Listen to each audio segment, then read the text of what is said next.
Okay.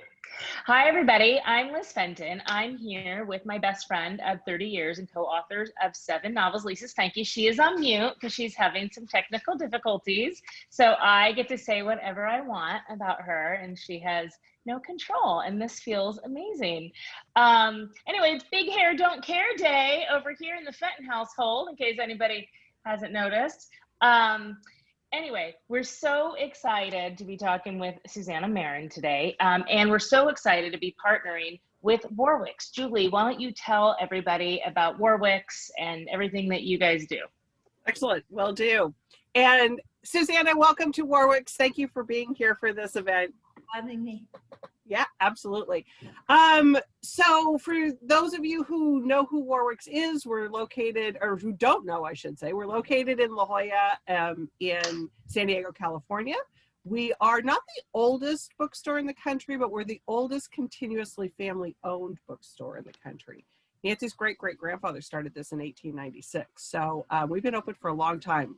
In La Jolla since the 30s, the building we're in since the 50s. So, but when the shutdown happened, we closed for a little bit, but when our governor in California let retail open, we opened up back again in May. And so if you are so inclined to come to Warwick's, mask, social distancing, there's nothing better than browsing books, but in the meantime, any way that you can get a book, you can get it from Warwick's.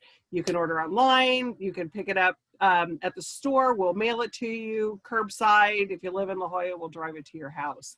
I know that everybody's attention's a little bit scattered these days, so we appreciate you tuning in and watching authors like Liz and Lisa and like Suzanne. I always say that voting with your dollars is really important, and if you like an author's book, buying them is really important. It lets publishers know that you want to hear from this author again. So that's kind of my 2 cents. Of course, as booksellers, we want you to buy them from independent booksellers, but wherever you're going to buy your book, buy the author's book. So anyways, back to you, Liz.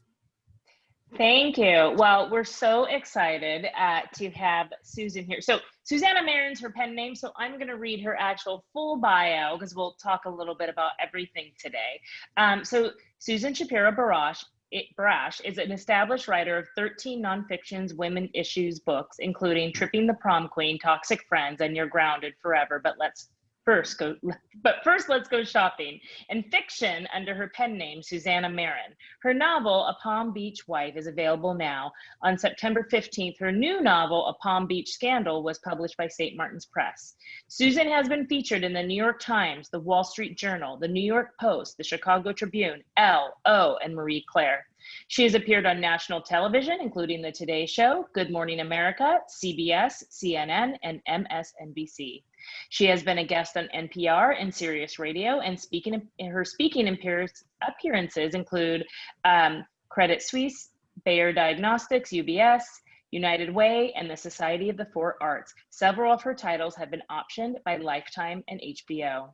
For over 2 decades, she has taught in the writing department at Marymount Manhattan College and has guest taught in the Writing Institute at Sarah Lawrence College. She has served as a literary panelist for the New York State Council on the Arts, as a judge for the International Emmys, and as vice chair of the mentoring committee of the Women's Leadership Board at the JFK School of Government, Harvard. Wow, that is like quite a bio.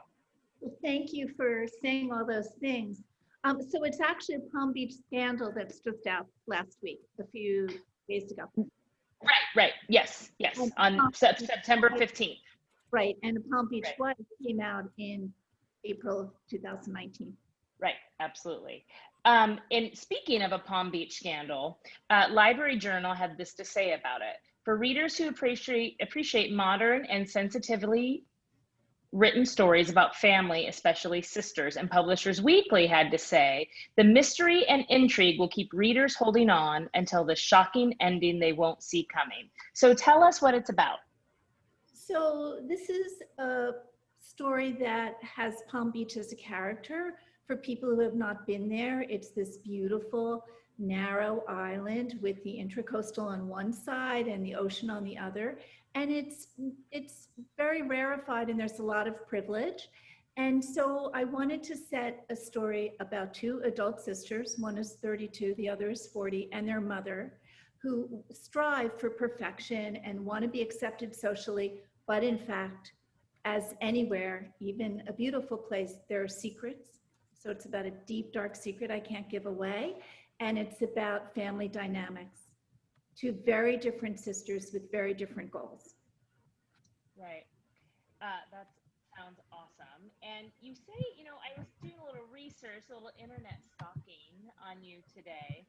I noticed on your website, you said that your books focus on the gender divide, how women are positioned in our society, and their innermost feelings about themselves as daughters, mothers, sisters, friends, wives, mother-in-laws, daughter-in-laws, rivals, colleagues, and lovers. Now, I'm assuming just from looking that applies both to your nonfiction and your fiction. So can you tell us a little bit more about that? Well, because I had written 13 nonfiction books, and Liz, I'd like to say that each book that I wrote because I couldn't find it in the bookstore and I needed to know. So when I was very young and married, I could not find a book on daughters-in-law, and I needed the guidebook. And so I ended up writing one. I wrote a book on second wives because I was a second wife and I was never a first wife, and I wanted to know about that. I was intrigued by female rivalry, and so I wrote Tripping the Prom Queen. So for each of these studies, I spoke with women all across the country, all different ages, social strata, ethnicity, race, religion, from rural areas, cities, suburbs, and found that the emotional issues of women really don't only apply to it's what we feel, not where we live or how much money we make or what degrees we've earned in colleges. That's amazing. Now, Lisa just texted me my audio is bad. Is this better, Lisa? It's Is it better? She's giving me a thumb. Muted. Lisa, you're still controlling me somehow. I love it. You still got to get in there, girl. I love it. Right. Well, it was going down. Yes. Now, of course, she's always right. Your face you're making. Well, yeah, I mean, that's amazing. And obviously you're an expert in those areas. But let's talk a little bit about your fiction. I love your covers for this series. They are really fun. So can you hold it up for us again? Okay. Happily. Yeah, it's beautiful. So can you tell us, and I'm always really curious about this because I think it varies from publisher to publisher, how you come up with the cover concepts and how much input do you have or veto power, or can you give us a little bit of insight into that? Well, I've been at St. Martin's for most of my career, for both fiction and nonfiction. And my agent and my editor and I have always spoken about the artwork and how it will convey the book. And I knew because of Palm Beach and because of Palm Beach Wife, the first book, it's a very pink jacket. I wanted green because Palm Beach is so pink and green. Mm-hmm. But the idea of a secret and the body language of these two young women, I feel really has the essence of the story. Absolutely. And this is book 2 of a series, correct? Yes. Okay, so tell us, so how many books will be in the series and what made you want to write a series? I spoke with my editor and my agent about it and spoke with St. Martin's, and this was considered a high concept idea.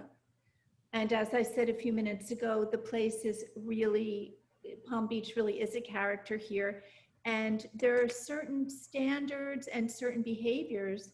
And the idea of such a rarefied place is if you could never have a problem, you could never be unhappy. Why would you be like that when you have everything you need, particularly in a materialistic, capitalistic society? So the idea of a series where Palm Beach always plays into how the women have to act, why women lie so well, because one of my nonfiction studies is about why women keep secrets and lie for the cause. Mm-hmm. A rather incendiary study.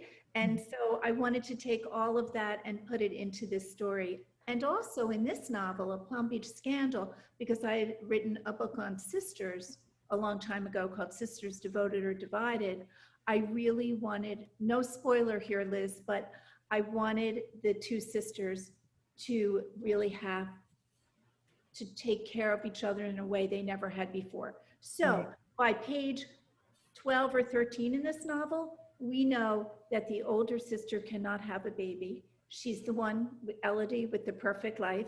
And we know soon after that her sister will be asked to carry that baby. This is the sister who's dreamy. She has no husband. She's in the music business. She's out very late scouting for bands. And so, you know, they're really asking so much of each other. It goes both ways. Right. And yeah, and in doing my research, and you kind of touched on this, but because of your nonfiction, you know, research, I mean, I can imagine that these are deeply drawn friendships and characters, and you really hit the mark on there, that it really helps you in that regard.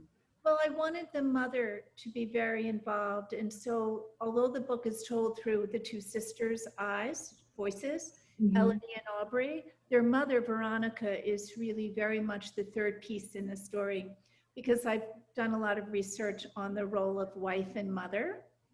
And so this is a mother who wants life to be without Sturm und Drang. She wants everything to just go along. And the idea that her daughters are now questioning loyalty to one another and eventually to her is really very dramatic. So it's a very dramatic story. Absolutely.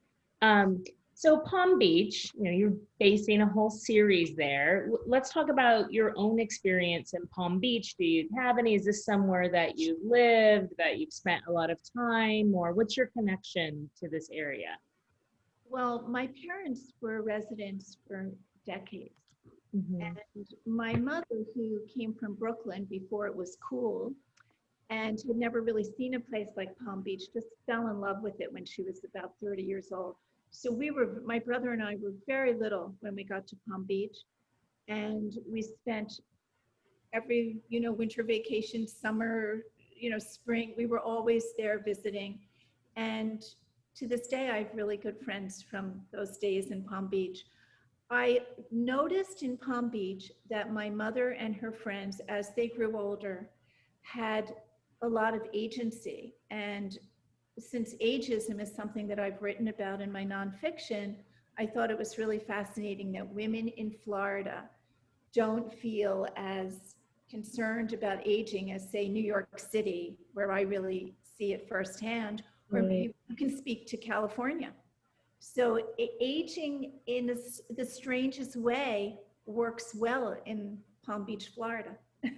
I wouldn't think that. I would think it would be. Well, I didn't say they weren't vain. I didn't say there wasn't vanity. There isn't plastic surgery or Botox or what we do. But what was so interesting to me is that no one felt invisible as an older woman. So in both novels, they're multi-generational novels. So I have women over 70 who are characters, and then I have much younger women, all different ages. And you know what's interesting, and I'd be curious what you think on this, just having lived in Southern California my whole life, but having traveled to New York and other parts of the country, I find that vanity is like you were saying, it's different. Like I feel like New York vanity is different than Southern California vanity. Like they value different things or think different things are important. There's no question that the vanity is pervasive and that we'll find it everywhere, but that there's certain mores and standards. Really what's in style in different places. And in Palm Beach, it's a lot of bling, and it's a lot of glitz, and a lot of hair color, and a lot of Botox. And everyone dresses similarly, lots of Lily Pulitzer.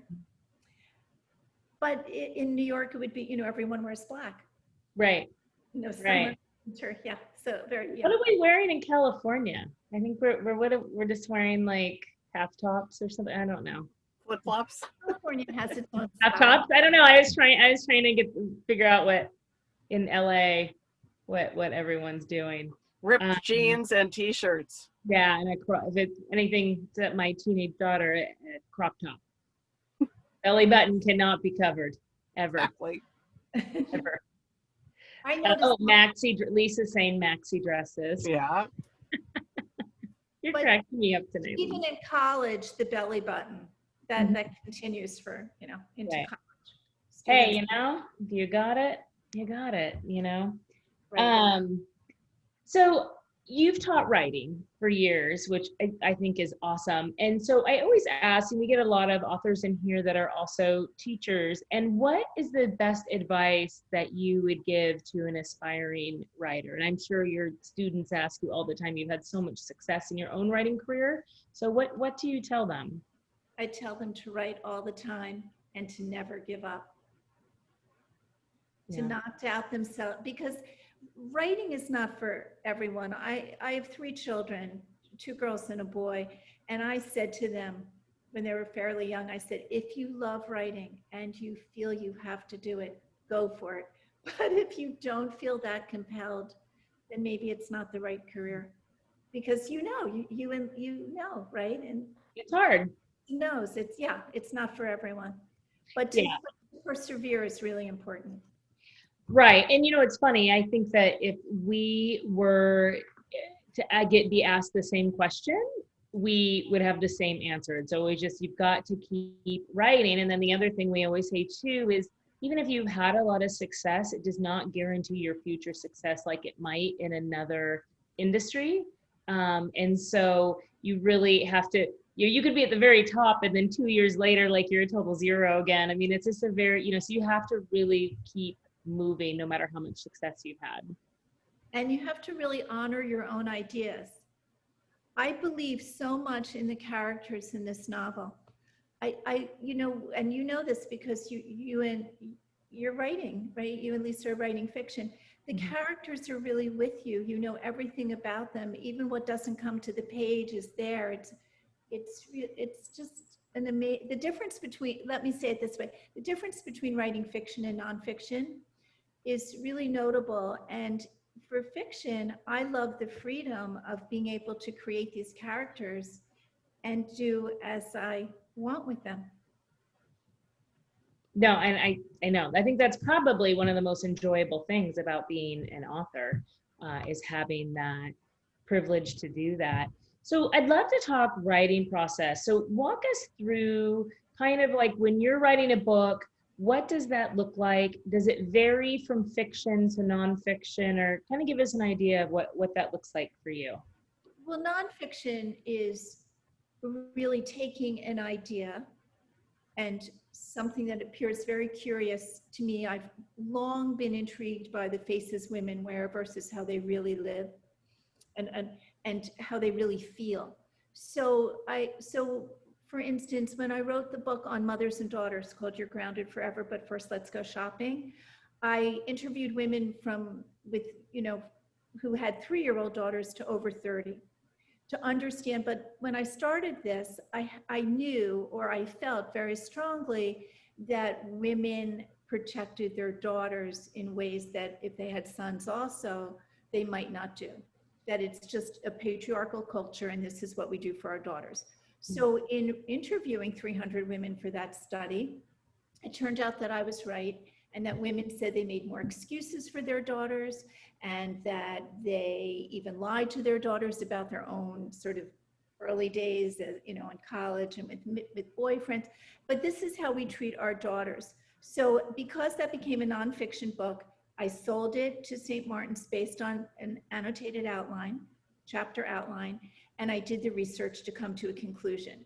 I took that research and I put it into this novel, but with this novel, I knew, as we were saying before, the arc of each character. I think that I know that nonfiction depends on research and interviews, and pop psychology can be threaded through it, and pop culture. Whereas we were saying before, these characters are dramatized in a way that comes completely from the writer's head. Right, absolutely. And how long does it take you to finish a nonfiction versus fiction novel? What's the time period? Both take between about a year and 15 months. Okay. And go ahead. to write. I know, and the writing is equally arduous, we should say, right? Right. Oh, I'm sure. Judy's asking if she needs to read the first Palm Beach book to enjoy your new one. No, this is not a sequel. This is a standalone, but it might be fun to read both, and you can do it in either order. I would call them companion books or sister books. Sister books. I like that. I love that. Um, so, you were talking about in your new book, Palm Beach Scandal, you've talked a lot about character. Do you have, and how much you enjoy, everything about them. Who is your favorite character in this new book? I think that I'm drawn to each of them. I think that they each resonate for me, which would be the hope of the writer, that the character really comes through. So I think that I'll ask the same of you. Aren't you very attached to each character? We become so attached to the characters.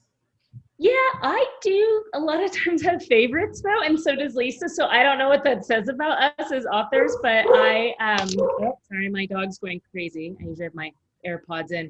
But I tend to usually get kind of attached to a secondary character. And Lisa, you can thumbs up, but I think you're kind of the same. And it's not always the same, thumbs up. It's not always the same character. But I always like them all. Obviously we have affinity for all of them. I thought that in A Palm Beach Wife, Faith Harrison, the protagonist, I thought that she stayed with me for so long because she was someone, again, in this book, we have a deep, dark secret, but because she had a secret and she had a husband to save. I don't want to give the story away, but she really had to make decisions that asked what her moral center was, what were her real values. And so I thought about that a long time after I finished that book. Well, on that note, what do you think, or what would you like readers to take away when they close the book after the very last page? And I always kind of sit with the book for a second when I close it. What do you want their takeaway to be? For A Palm Beach Scandal, I would like women to ask themselves if it really matters so much to them that they do the right thing. Does the right thing really pan out for females in our society? And at what cost what price do you pay to be the good girl, to be the pleaser, to do everything right? And who are you beyond the prescribed role that, the roles that we're taught since we're very young? Right. Yeah, they're very ingrained. And this is kind of on that note, but because you have written, you're basically a friendship, a gender role expert. What is the best piece of advice you would give to women about friendship? I'm just really curious. I know it has nothing to do with your fiction, but I think I'm fascinated to know. I think that we talked about this before we went live tonight. Right. The idea that and this counts even in families, as in this novel, the idea that you can be authentic, that you can really do what works for you and still be in the relationship in a very true way. What is loyalty? So loyalty in friendship, loyalty in family. These, for women, this is what I'm really looking for in my work. Right. Yeah, I think that's interesting that you say that, because obviously, with Lisa, we've been friends for a long time, and then we became business partners, but we're still friends. And I think even now, it's been over 35 years and 10 or 15 years writing together. Even now, we're really learning how to be authentic in our friendship and have the other be really accepting of that. And I do think that's something you have to continually work towards. Would you agree? I agree. And there's something else. How well, and this really applies to my novel, how well do we know ourselves? And how well do we know our sisters and our friends? Right. And when you're put to the test, when you discover something so unexpected and never imaginable to you until you learn it, what do you do? Who are you? And this is really about how we're positioned in society.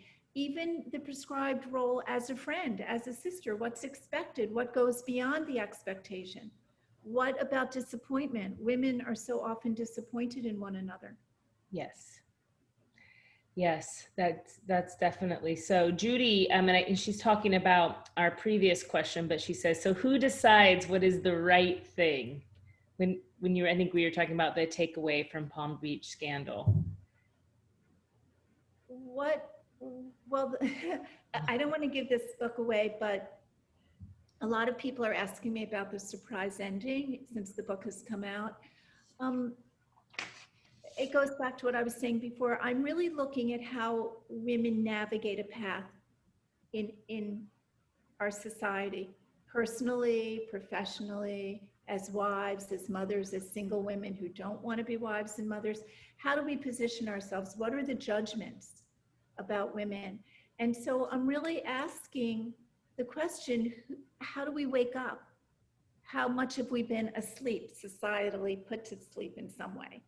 And how, again, we're talking about authentic friends, but what about your authentic self? Right. Absolutely. So I'm curious, what writers inspire you? Oh, well, I love to read women's current, commercial contemporary fiction. Mhm. I love the classics, Edith Wharton, Kate Chopin, William Styron. Mhm. My thesis advisor in grad school was E.L. Doctorow. So yeah, that was really something that stayed with me, and he was truly a mentor. That's amazing. I love to read Thomas Mann, Mhm. but I do try to read everything that comes out. I love to read as much as possible. Yeah, we do too. And so if you have your preference, do you prefer fiction or nonfiction? I'm just curious because you also write both, which you prefer to read.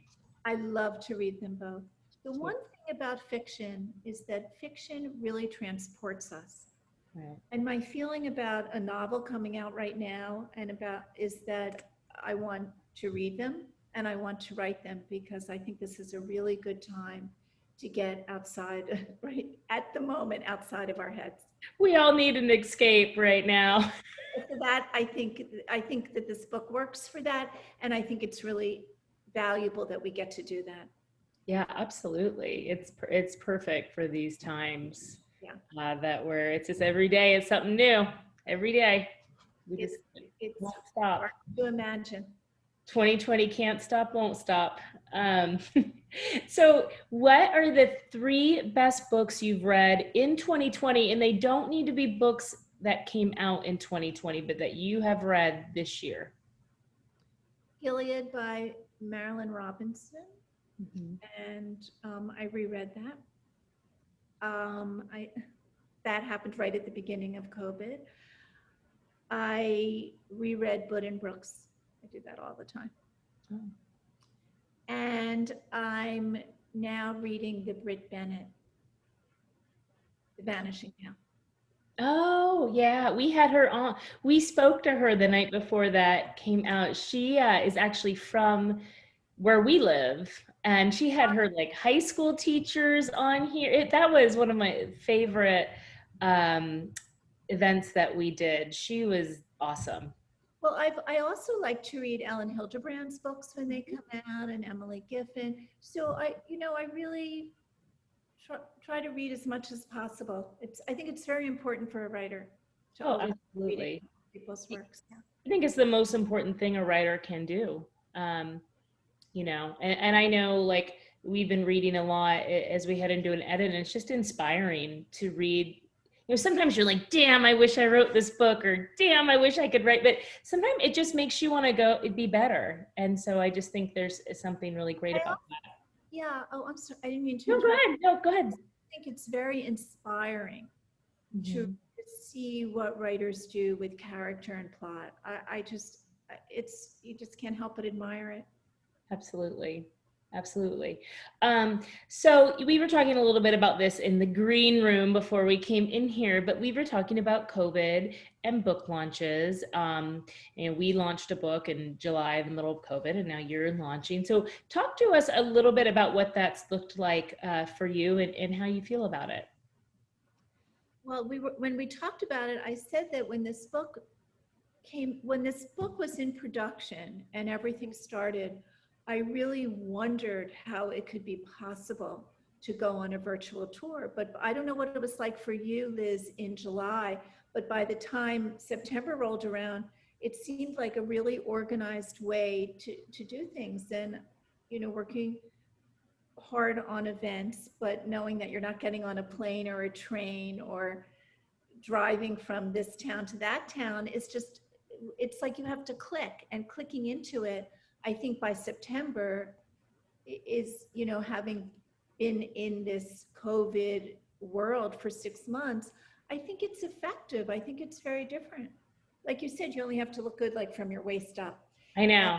We were I have saying track shorts on actually right now. Lisa, what do you, oh, well, you can't talk, but I'm probably, are you showing us? Oh, wow. but Oh. She's showing us her jean shorts that she has on. Yeah, I saw that. But Warwick's offering a night like this is, I just think it's a wonderful thing to do for people who are at home. It's right. It's just great. Yeah, I mean, it's been really something that we've loved doing, and it's been so fun to partner with Warwick's and just talk to people and connect, right, Julie?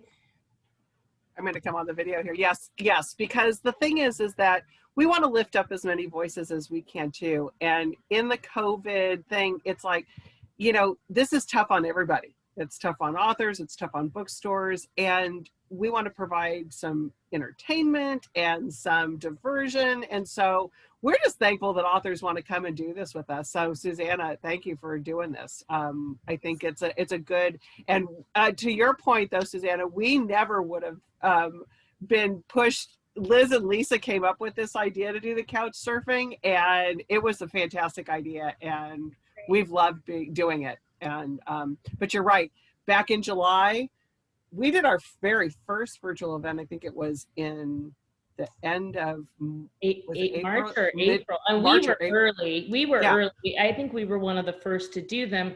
Well, and what had happened is our agent had a bunch of clients who had books that were coming out, like Lisa Wingate, and she's like, you guys should do something. And we're like, Warwick's. And that's how it was born. And so you're right. We've learned a lot since then, and it's gotten a lot. I'm now in the background. I was just telling Liz, I'm in the background now. I know more about Zoom than I ever would.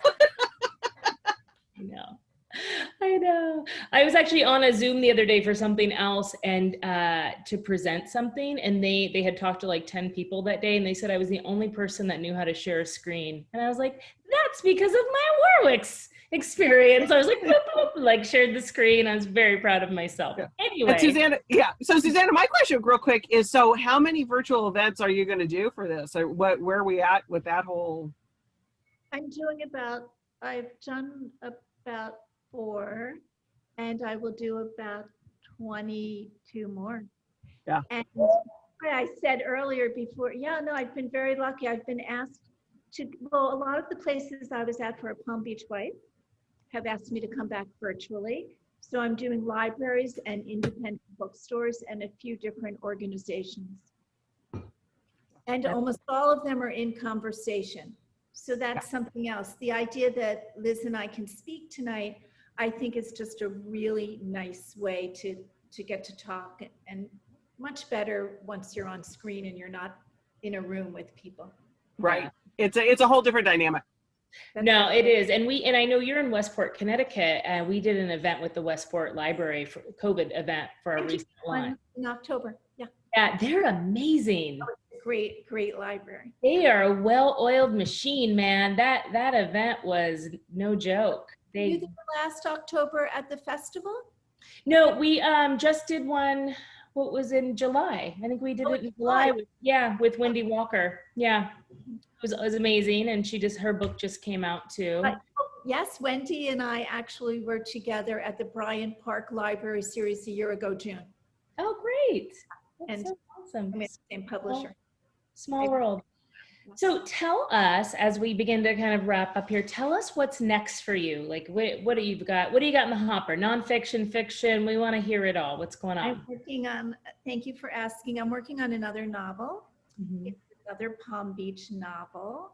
And again, there will be, of course, a secret because I'm so fascinated with women and how well they can manage a secret. That's awesome. That's We all are good at keeping secrets. Men, they can't keep secrets. They're dumb. There's no men on here, so I can say that. We'll watch the video later. Sorry, I'm really gonna get some like hate mail or something. Read the book and it's like being a cheat sheet. I always say if men would read my books, especially nonfiction, they would learn a lot. Yeah, absolutely. And then, so tell us too, as we close, tell us how we can find you on social media and online. So if you go to my website, either Susannah Marren or Susan Shapiro Barish, they happen to conflate into one website. You can find everything there. Okay, fantastic. And you guys can find us at lizandlisa.com. If you go to the events tab, you can see all the events that we have coming up for couch surfing.